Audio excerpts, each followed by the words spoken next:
andito yung van ng signature campaign team for PRRD. And look, tingnan nyo po.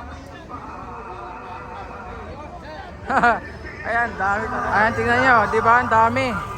Ang daming seafarers na nagmamahal kay PRRD.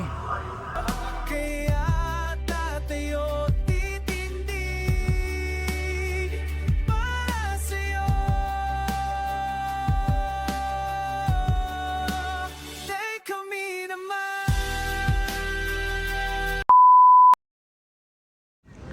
At dahil po maraming nagre-request ng mga seafarers para sa kami naman signature campaign, andito po sila ngayon sa Calao Avenue dito sa Maynila, kung saan marami talagang mga tumatambay na mga seaman dito. So tingnan natin yung magaganap ngayon na signature campaign dito po sa kahabaan ng Calao.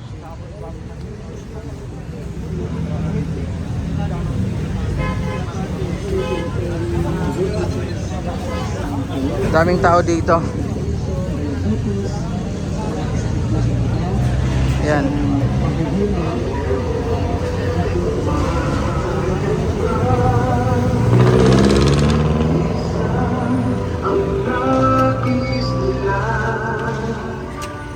So again, ito po ay request ng mga Duterte supporters, no, mga nagmamahal kay Tatay Digong na mga seaman.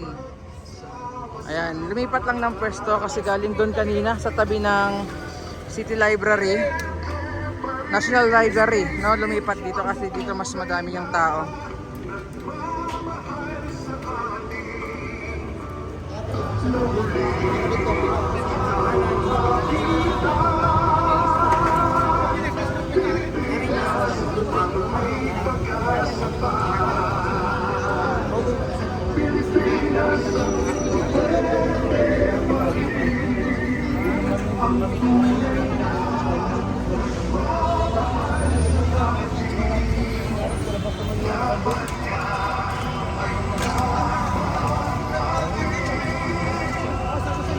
Sa print pang gagamitin eh. Oh, Doon sa Rito Backers Purpose. sa Sisay? Sa Supreme Court. Ano? Ayan, tingnan nyo, di ba? Ang dami. Ang daming seafarers na nagmamahal kay PRRD.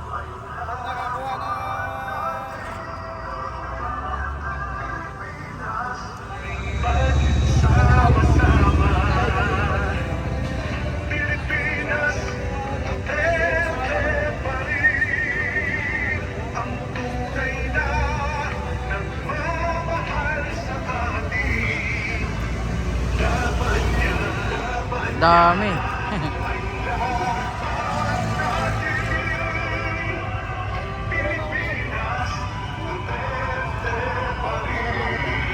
Ayan, tingnan nyo po, sunod-sunod, oh.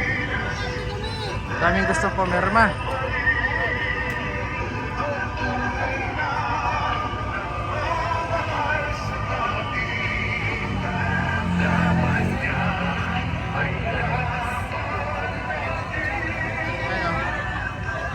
Ito yung paligid dito sa Calao.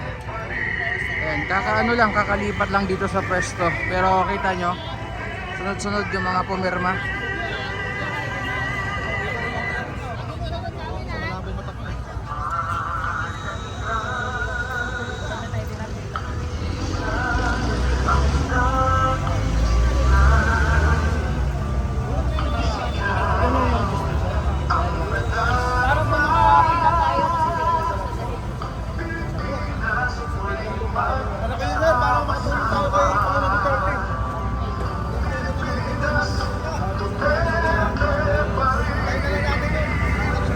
Grabe kumpulan, no? Kumpulan.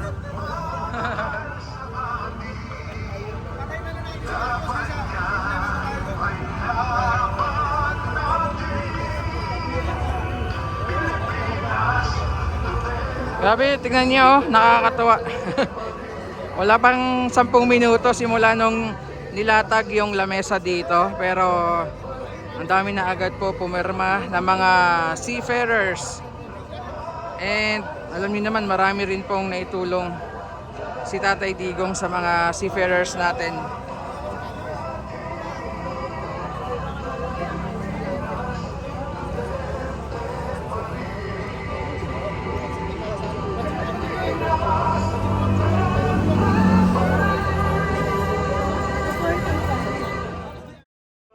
Okay, so time check tayo, 10:54 ng umaga.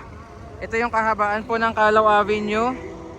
Andito yung van ng signature campaign team for PRRD and look, tingnan nyo po.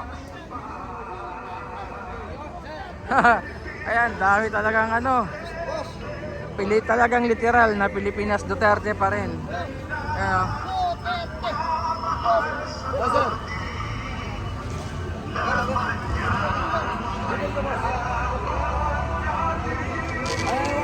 Picture kita ko ng picture.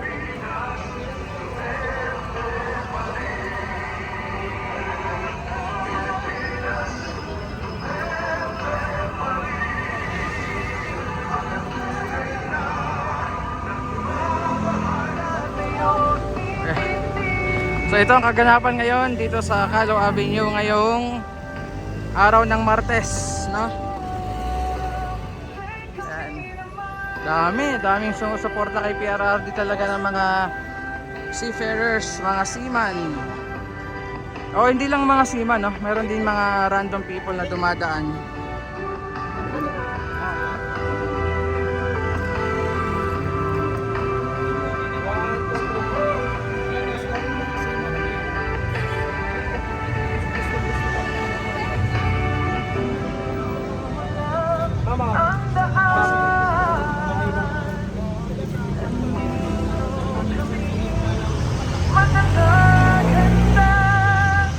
Dahil bayan mo'y nagising sa boses mo.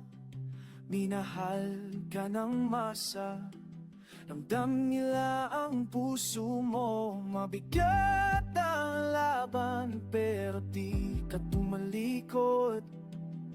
Dahil sa bayan lagi kang nakatayo at handang umalala. By the way, kasabay natin today, meron ding ongoing signature campaign sa Santa Maria, Bulacan. Nag-start sila kanina 9 AM hanggang 12 noon. Tapos sa Maynila, dito naman no, kahapon galing tayo sa Batasan, Quezon City. So today, dito naman po sa Calao. Ang dami oh. Buti na lang at maraming mga clipboards, maraming forms kaya hindi humahaba yung pila.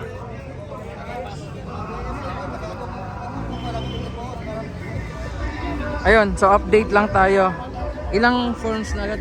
Ay sir, 20. Oh, 20 forms agad. Wala pang 20 minutos na nakaupo. 20 forms agad daw po yung nafilapan, naubos. Oh, mga seafarers dito sa Calao. Sir, ano ba ang naging ambag ni PRRD sa mga seafarers natin? Ang dami. Bigyan mo nga kami ng ano, sir. Una-una, passport nila. Oh, passport. 10 years. Okay. Pangalawa, seaman's book nila 10 years. Oh, Seaman's Book. Oo, 10 years. At yun ay mukhang nilibre pa yan. Nung unang initial yan, libre yata yan.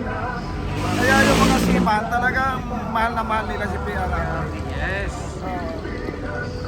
Kahit mga OFW, OFW, mga seaman. mahal na mahal na si PRRD kasi bakit ko? Yung passport naging 10 years. Tapos nagtayo ng Department of Migrant Workers. At ang process ay isa na lang. Nandoon na yung DFA, nandoon na yung PhilHealth, nandoon na SSS, nandoon na yung walang uwa. All in one. Instead na maglakad pa sila, kung ano yung pinangako nila kay PRRD, ani PRRD sa kanila, tinupad. Oh, yun. Malaking bagay yun. Kaya yung mga seaman na yan, kahit interviewin mo sila, kung bakit malakas si PRRD sa kanila. Yun. Salamat, sir. Yan So huwag kayong magtaka. Ang daming nag-sign agad dito po. Magpapatunay yan kasi kami mga Kami ang Sir, bakit nga malakas si Duterte sa inyo, sir? Ano yung naibigay na ambag ni Duterte sa inyo? Matagal ko nang kilala yan. Dati pa kamag-anak niyan, mayor doon sa amin sa Cebu. taga Cebu kayo, sir? Taga Cebu po kayo. Siman po. Oh, So ano naibigay na ni Duterte sa inyo? Marami sir. Itong Luneta, luminis eh. Pati yung mga kalye dyan, nawala yung mga hubad-hubad, mga hold-upper dyan. Mga rapist, Di ba mga adik, nawala. Siemens book niyo 10 years? Siemens Oh, 10 years. passport niyo 10 Passport, years? 10 years. So yun, galing mismo sa isang seaman na kausap natin na from Cebu. So hindi lang patungkol sa passport, sa seaman's book, pati na rin po sa safety. Peace and order, security, no? Sabi niya, sir, yung mga adik, yan, kumanda daw dito sa Kalaw eh.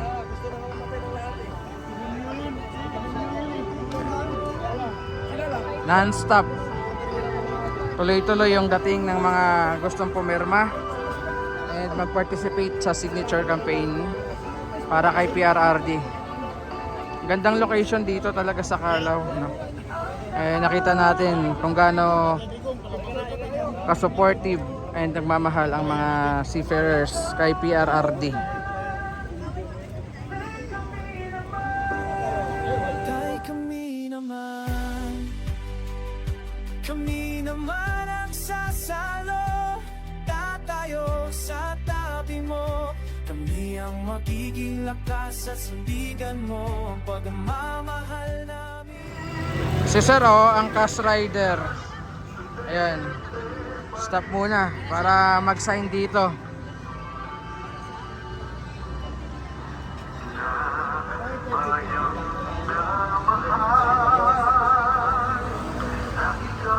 Di ba? Hindi lang mga seafarers, pati mga riders nagmamahal kay PRRD.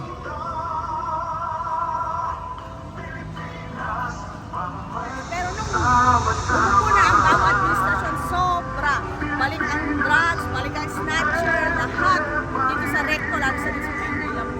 Kung tatanungin kita, kung sakaling marinig ni BP Sara, kung siya ang presidente, gusto mo pang ipagpapatuloy yung mga nasimulan ng Presidente Duterte, lalo na yung war on drugs? Ay, opo, sobra.